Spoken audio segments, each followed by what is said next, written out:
When was the last time you failed so hard that you weren't sure if you were going to recover? Well, if you're an entrepreneur, you've had these moments, I guarantee it. I'm a CPA, and so is my husband, and we've had this moment. So I know it is a common thing. So I want to share with you a little story about how failure can become a really big learning opportunity and motivate you and help you throughout the rest of your life. So many moons ago, my husband and I decided that we wanted to own a business. And I was running a CPA firm as mostly a tax accountant, a little bookkeeping on the side at the time, and my husband worked in corporate America. Well, we decided we were going to look at a franchise business because we wanted something that we could run while we had other endeavors going on. So we found a franchise and invested in it, and it was supposed to have training to teach us how to do everything we needed to know. It was a business that we couldn't be involved in because we weren't skilled to have the knowledge and availability to do the services that business provided, and we were okay with that. We did not want to get stuck working in the business.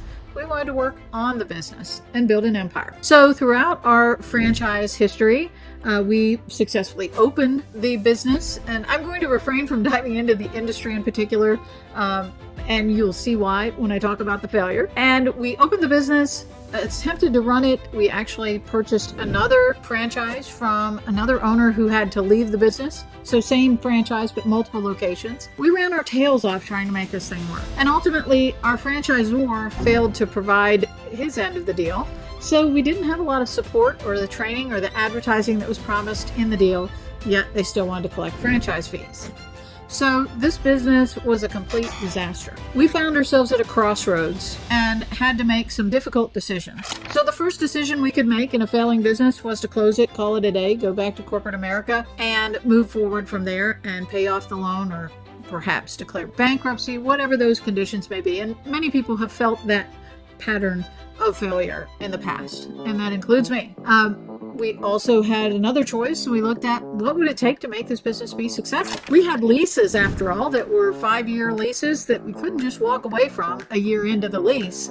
We would either have to pay the remaining rent until they found a new tenant, or we would have to buy our way out or negotiate our way out of a lease. And that wasn't a big possibility. So our other alternative was to reinvent ourselves, recreate the business in a different way, do it the right way, and see if we could make a go of it. So after a lot of tears and a lot of thought and stress, we decided that we would hire a consultant who specialized in that same industry to do it the right way. Get the training that we weren't afforded in the first case and do it on our own, but not be tied to a franchise. It ended up that failure created a lot of havoc in our lives for a while and a lot of stress, but it turned out to be a good thing at the end of the day. We were successful in being able to turn that business around because we surrounded ourselves by people who were doing it the right way. We had consultants, we had some other colleagues in the industry who were doing it the right way, and we followed in their footsteps. We leaned on them for advice and consultation, and we were able to successfully turn a really bad situation into a really good situation. We actually owned that business. We closed down one location and we kept the other business running for about 10 years. And we successfully made money at that business and we sold it. Ultimately, we learned some big lessons, and we learned that we were going to focus on some other energies and efforts along the way.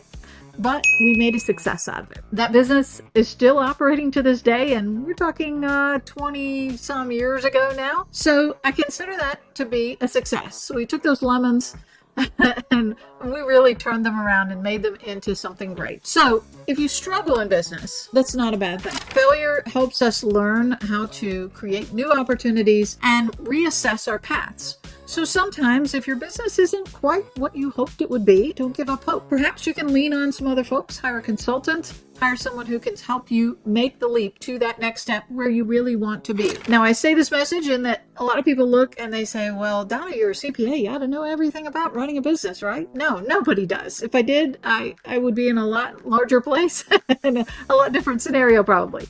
But my goal is to take what I know about operating a business and what I see going on in industry and help others achieve those levels of success. Take some of that stress off their plate that they're feeling, let them know that they're not alone and that there are things you can do to make sure that your business is running successfully and will become the business that you always dreamed it would be. So if you find yourself in a situation where you feel stagnant or you feel like things aren't going the right way, take a moment to think about what it would look like to invest in yourself and invest in some help from some outsiders. Perhaps we can together make a difference in your life. If you feel like you would like to talk and see what this could be for you and determine if there's a right fit for you, please reach out. I'm happy to help you. Thanks. Have a good day.